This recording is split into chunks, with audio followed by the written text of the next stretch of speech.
on trouvait que j'étais un petit garçon curieux, parce qu'un jour, on m'avait surpris, non pas surpris, mais enfin, on m'avait vu en train de tremper mon pinceau dans l'encre noire et de balafrer une feuille de papier avec du noir. Et quelqu'un m'avait demandé « Qu'est-ce que tu fais là, mon petit ?» Et j'avais répondu « De la neige ». Ce que je crois, c'est que je devais essayer de faire du papier plus blanc en mettant du noir à côté.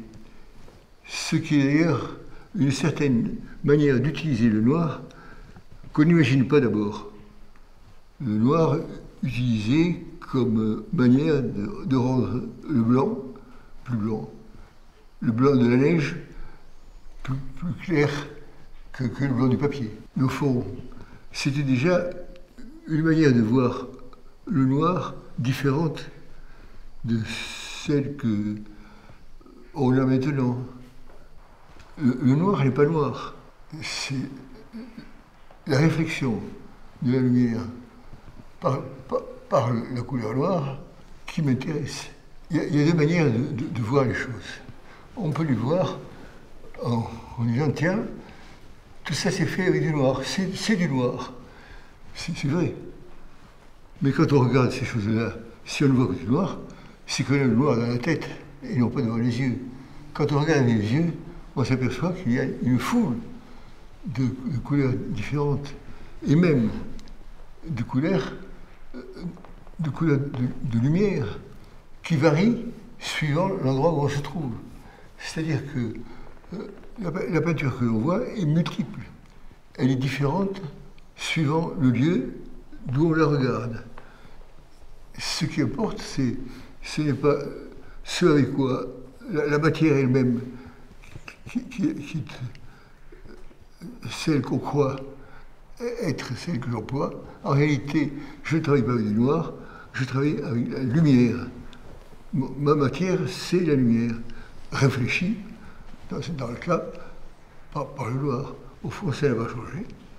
Ce qui importe, c'est ce qui se passe en nous quand on regarde, quand on est plus ou moins touché, ou accroché, ou intéressé par ce qui se passe entre l'œil que nous sommes et l'objet qui est devant, objet qui n'est pas, comme je l'explique, qu'on ne peut pas réduire à son existence purement matérielle. Cet objet, c'est aussi la lumière.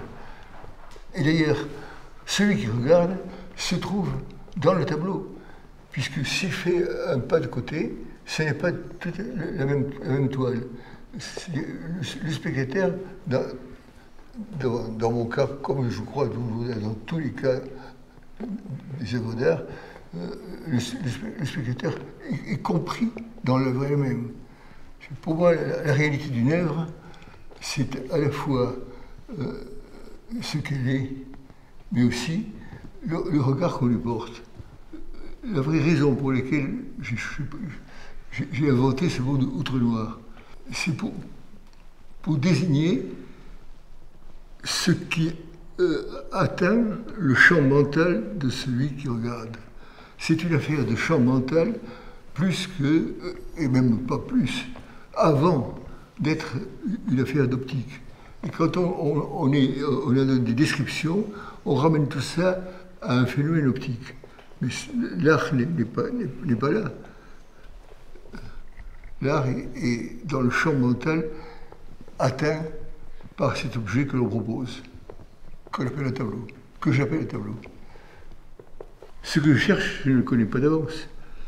Mais ce que je fais m'apprend ce que je cherche.